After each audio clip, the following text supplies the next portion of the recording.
To God be the glory.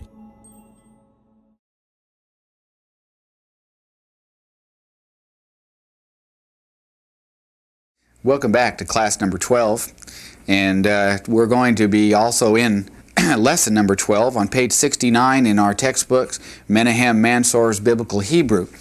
And by looking at the book here, we're going to have in this particular lesson a little bit more concentration and focus on verbs. Obviously, verbs are very important in translating, and so it's important that we learn in this lesson the way verbs work and the various things that can be done with verbs in Hebrew to denote different types of action. All right, let's go to our vocabulary list and look at some of these words that now we'll add to our already growing vocabulary. As mentioned at the beginning, in common and with other Semitic languages, the roots of almost all Hebrew verbs consist of 3 letters. And so, as we go through this list, you'll notice that nearly all of them have 3 letters. All right, this is the way these are pronounced. The word to eat is akal. To learn, lamad. To write, katav. To say, amar. To give birth, yalad. Now look at that one for a minute. What does yelad mean? It means boy. Yalda means girl. So here we're taking a word and we're using the same 3 letters to make a verb out of it. To give birth, yalad. The word to sit is yashav. Yashav. And then to finish is gamar. Gamar. To give is natan. What's interesting about that particular word is that's one of the key words of the book of Joshua. Occurs over 60 times, I believe. It talks about the way the Lord has given the land to the people. All right, and we'll talk a little bit more about that word later on and toward the end. Then the next word, to guard or keep, is the word shamar. Shamar. To walk or go is halach. Halach. And then to shut, this is the word sagar. Sagar. And then to stand is amad. Amad. All right, now looking at all of these, what we're basically seeing is it's got 3 letters. And by learning the 3 letters, then we're learning this triliteral root, the things that we're going to add on to the beginning and things we're going to add on to the end of that triliteral root. So it's very important that you learn to understand or learn the 3 letters. Not necessarily the vowels underneath it. Just for convenience sake, we've pronounced these things in what's called the Cal perfect.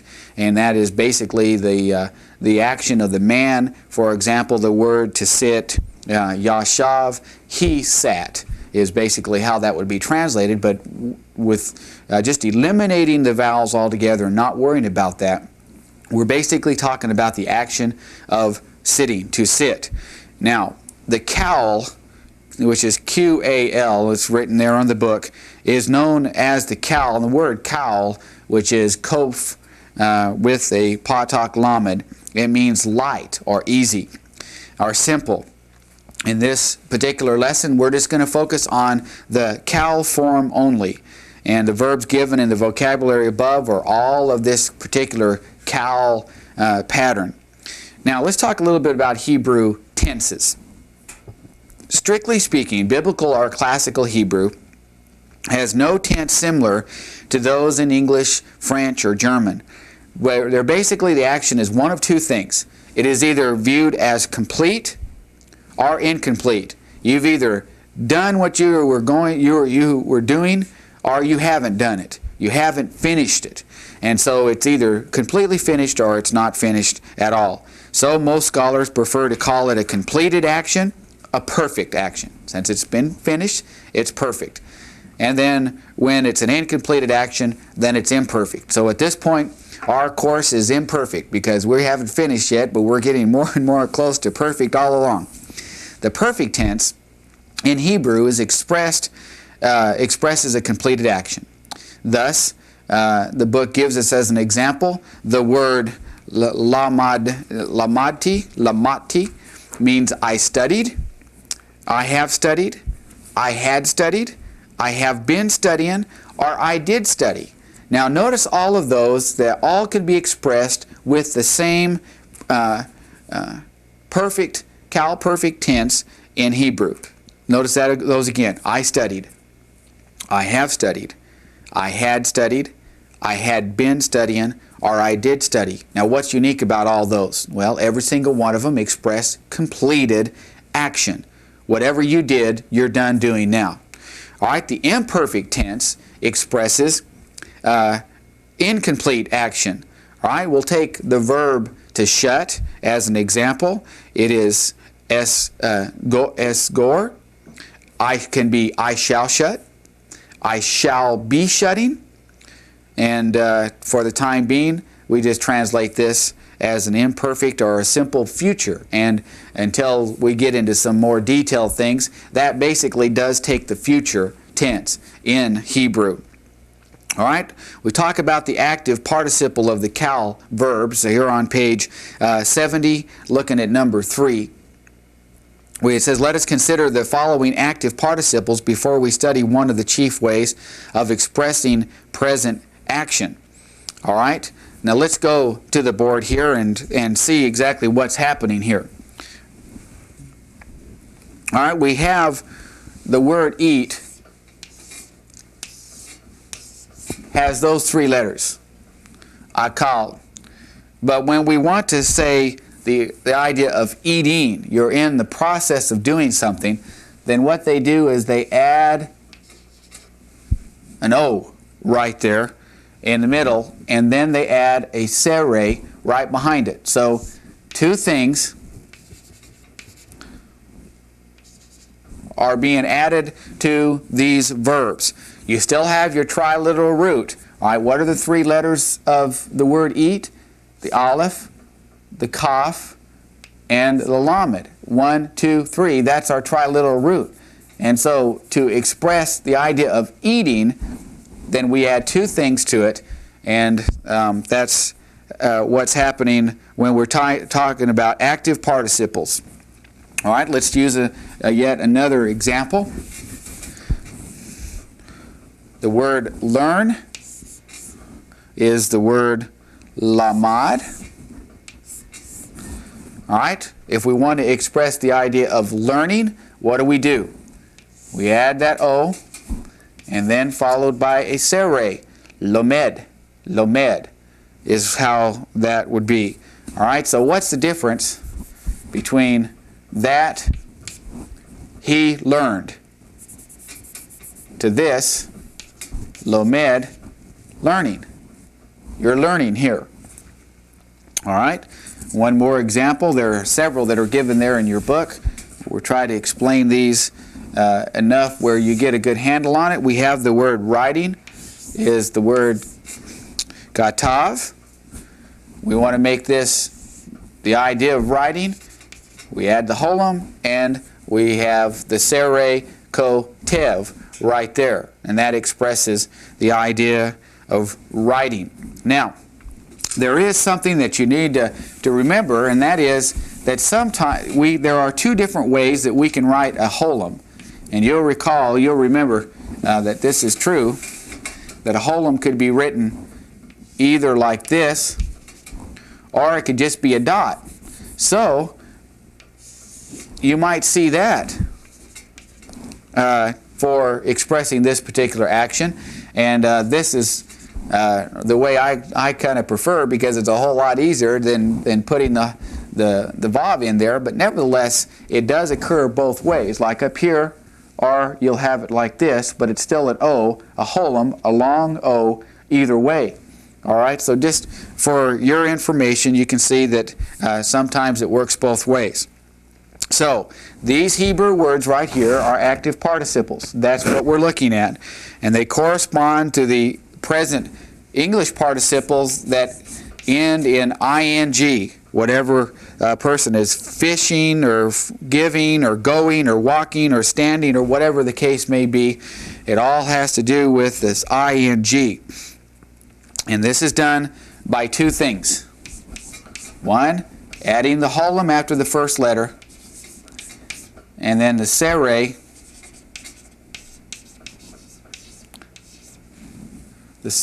after that, the two little dots that go underneath the word. All right, so those are the two things, and that's what we've been looking at right here. 1, 2. We've added that to the word.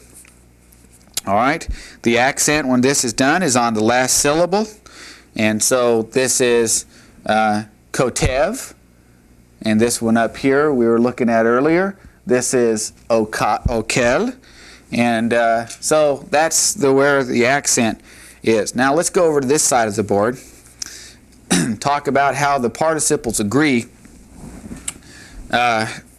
with the nouns and pronouns associated with them. And they may either precede or follow the subject. All right, here's an example. We have ha'ish, holek. All right, the man is walking. Once again, we have to supply the word is. We shouldn't have any problem with that by now. The man is walking. But the same exact thing can be expressed. Well, I forgot to put my sere in there. No wonder that didn't make much sense. Holek ha'ish. Holek ha'ish.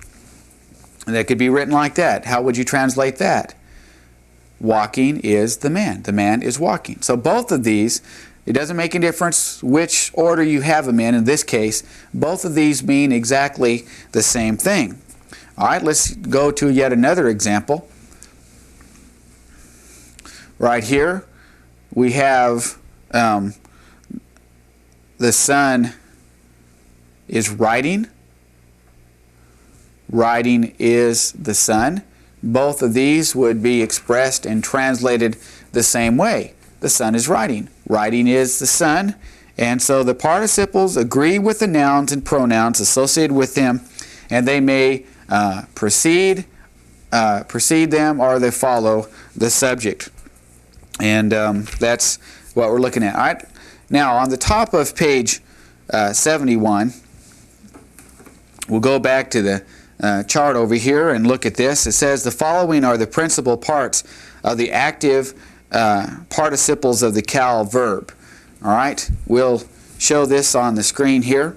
The feminine and masculine plural, and then the feminine and masculine singular of the word lamad. All right, now there we see the feminine and masculine plural, lomedot for feminine and lomedim for the masculine. So we're keeping that O in there, the holum, and then what we're doing is adding the endings that we've already learned for the feminine and masculine right on to the verbs. So this would be the feminine learning. Women are learning, plural women are learning, or masculine, the men are learning. And then the one right below that, for the feminine, you've got ko te vote, all right. Feminine, we've got plural women are writing. And then the masculine, ko te vim, men, plural, are in the process of writing. All right, let's slide over there to the other side and look at the singular. We've learned the masculine for lomed, and then there are two different ways the feminine would be written. Lomadat, excuse me, lo made it, and then you have the comatate ending that's got the little asterisk thing by it. It'd be lo medah, and then the one right below that, ko teva. Both of those are very rare in the Hebrew scriptures, and so I wouldn't concern myself too much with that.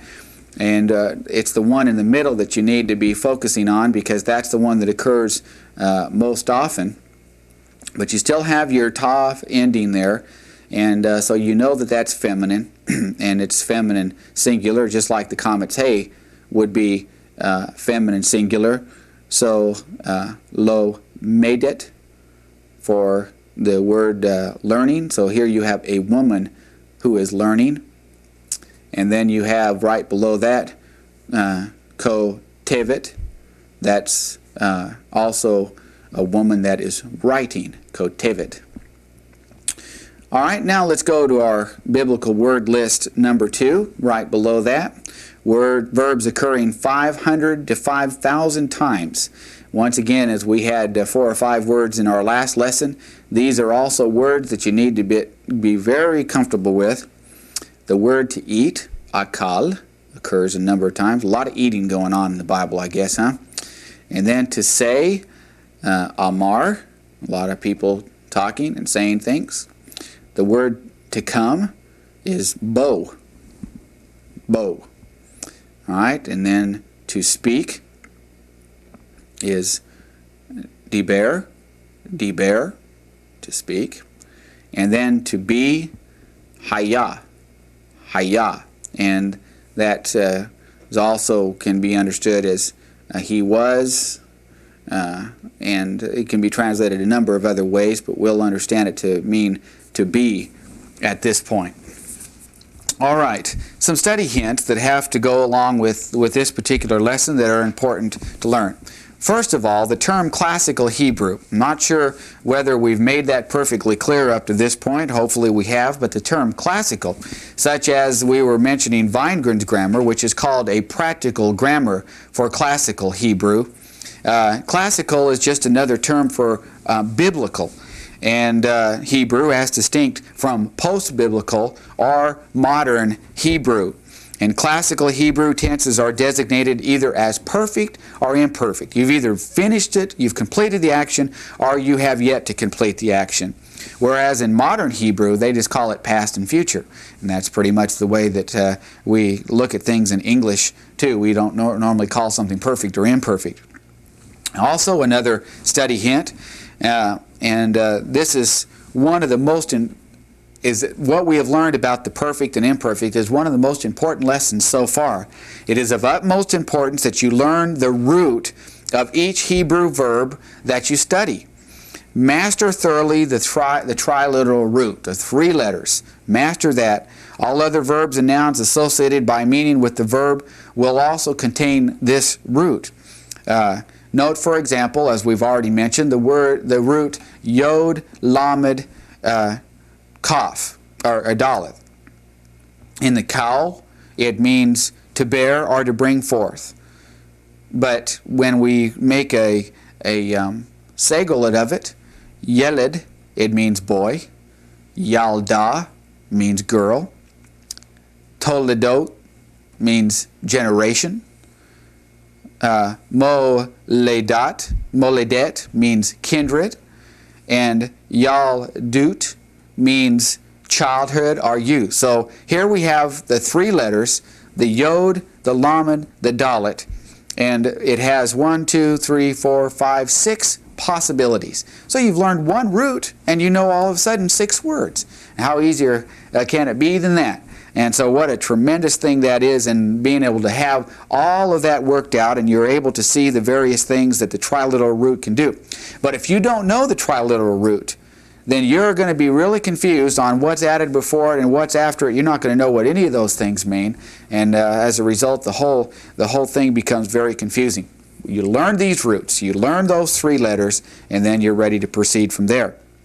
All right, the use of the Hebrew tenses is relatively easy to learn, a whole lot easier than Greek and maybe some other languages you've studied. You've probably observed, for example, that I have eaten, I ate, I did eat, or I have eaten are all expressed in Hebrew as akalti. Akalti. Very simple. You're saying all of those things just by that one Hebrew word. Thus, many types of past action are expressed in Hebrew by the perfect tense. This reductionism is largely true of the Hebrew imperfect tense in expressing various types of future and sometimes present action. So what this is just simply telling us that this is just a typical way that the Hebrews have dealt with dealing with these types of action. Now in English we have only one pattern of present active participles ending in ing, which we had on the board just a minute ago. In Hebrew, these participles agree with the nouns and pronouns associated with them. It's a rule that we've already looked at, and we've seen examples in previous lessons, and that is when you've got a Hebrew word, it's feminine singular, you're going to have a bunch of things that agree with that feminine singular. If it's feminine plural, then the other things, the adjectives and the verbs, are going to also agree with that. So, for example, if you were going to say, the good woman is going, well, you're going to have woman, good agreeing with woman, and then going, a feminine singular verb. So all of those all agree right there together. And so we need to make sure that we understand those things. All right. Now, on page 72, and we'll go back to the chalkboard here and take a look at some of this. It says, write in Hebrew, the Hebrew of the following verbs without vowels. Okay? Just once, they want us to learn these things, not worrying about the vowels. All right? Number 1, to finish. What is that? All right, that is Gimel, Mem, Resh. To write, we'll go down to number 3.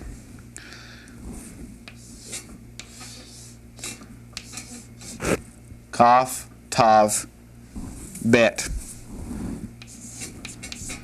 Once again, skipping the evens, we want the word to sit. That's Yod, Shin, Vav, or Bet, excuse me. Number 7, to learn. That's Lamed, Mem, Dalet, like that. And then number 9, how about the word to give? Nun, Tav, Nun, Natan. All right, so we're not worried about the vowels here. Basically what we're doing is we're just talking about the 3 letters. 1, 2, 3. Just like that. And that's what they're wanting us to learn. All right, now on the next part of that, they want us to give the participle parts of the active participles of the following verbs. All right, we have number 1, for example, Natan. All right, if we're going to give the participle parts to that, then we would have no 10, like that. That'd be 1. And then we want to make it a woman who is doing the giving, then we would do it like this. No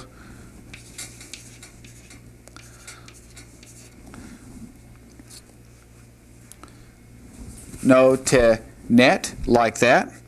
All right, and how about it's men that's doing the giving now. All right, we still take our triliteral root, put our O in there, finish the word, make it masculine plural, ending, like that. So all we have to worry about is what goes under that right there, and it's just a Shavah is all. So that'd be Not Neem. All right. How about the women? We have a group of women that are doing the giving. All right. Once again, we put all of that in there. We know it's going to be our triliteral root, the Nun, Tav, and the Nun.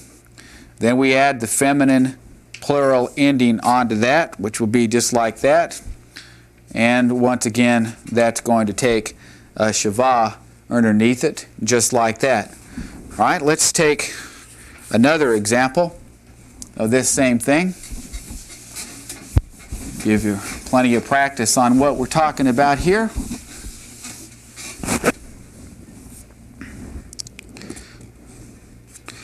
All right, let me see here. Let's do number 7.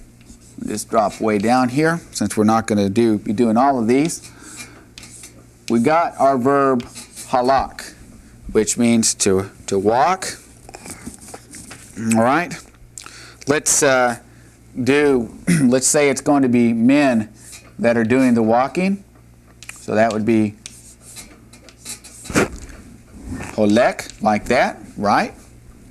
All right. If it's a woman, I said men, I meant a man. How about women are a woman is walking. All right, that would be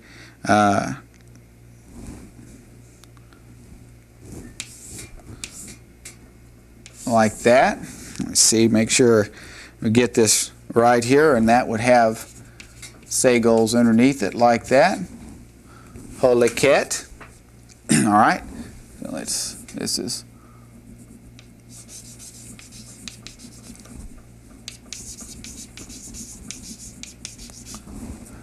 a man, a woman. All right, how about men walking? All right, once again, we'll use all of our triliteral root with the holum in there. Make it masculine plural, just like that. And so once again, what goes underneath here? Well, that's just a shava. So now we're saying men are going. And how about women? Let's say women are going. Once again, let's take our triliteral root. All right, want to add the feminine ending onto that, which would be that right there.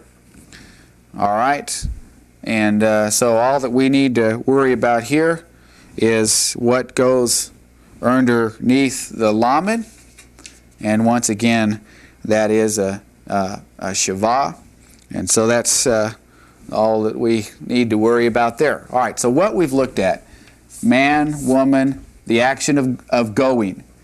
That's the way that you express the man is going. This is not completed action. This is incompleted action. He's going.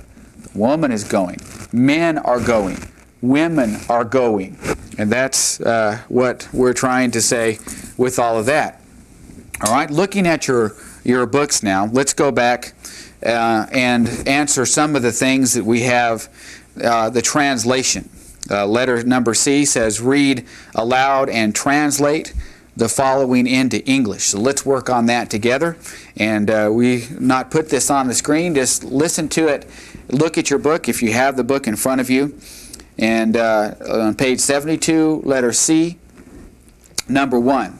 All right, this is what it says. It says, Ha'ish, Yoshev, Takat, Ha'etz, Im, Ha-Kelev.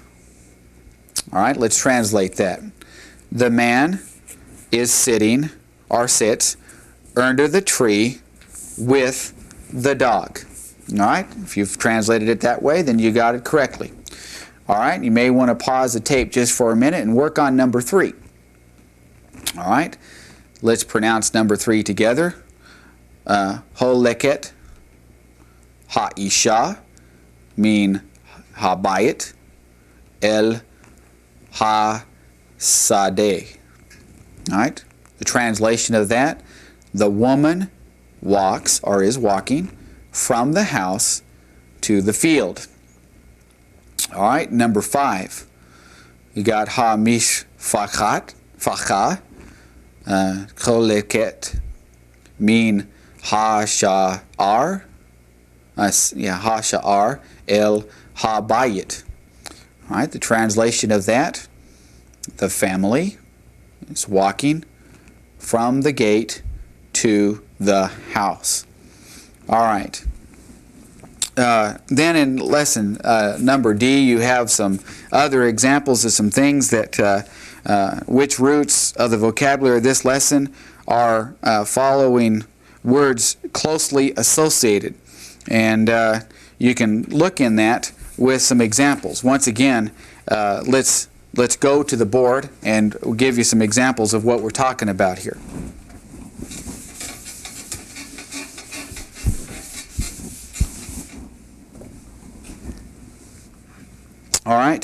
the word for food, for example, we already learned that akal means ate or to eat. All right, so food is closely associated with this same triliteral root. All right, but we'll go ahead and skip all the way to number 7, which says feed. Well, guess what? That's going to also be akal, which is the same triliteral root that we had earlier right up there above. And so as a result of learning this one word, then you're branching out the possibilities of what this particular word is going to mean. All right? And also we have some other examples. For example, number 5, they're asking us about the idea of standing. Well, if we go to Ahmad or Ayin Mem Dalit, then we're also expressing that same idea that we learned earlier about the idea of to stand and standing. The idea of standing goes along with that. Also, number 6, boy. We learned yelid, the idea of when it's got the sagol underneath that, means boy with the accent up there. But when it's just like this, then it could mean a number of things such as bear or beget or things along that line. All right, now let's go back to our chart at the end of this lesson. Look at our rapid reading section, and let's together go through that rapid reading. All right, on top of page 73, this is a text from Exodus chapter 3 and verse 1. And by looking at this, once again, as we're working on the rapid reading, you make sure that you go slow enough where you're able to work on this pronunciation so that as you get the pronunciation down, you're hearing yourself say it, you're seeing it on the page, so that when you see it on the page, then you're able to take advantage of that double way of learning. And we've read a number of passages, biblical passages together, and this adds one more to our list. Let me suggest that the way that you might do this is, and I'll go through it long enough, pausing between the various words, so that you can pronounce that and then have the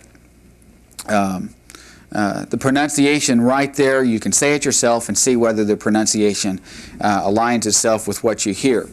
All right, here we go with the rapid reading. Okay? Moshe Haya Ro'eh et Zon Yitro Cho Teno Chohen Midvan Zachor et Yom Ha-Shabbat Le Kadsho Vayehi Erev Vayehi Boker Yom Ha-Shishi. All right, that's a little bit of reading there from the biblical text. And some of those words you've already learned. As a matter of fact, many of them you've already learned, and are maybe even to wrestle with that a little bit and might be able to do some translating. But a number of those words you've learned. All right, once again, before we proceed to the next lesson, study what we have learned in this lesson, work on your vocabulary, get that vocabulary down, and then we'll proceed on to lesson number 13.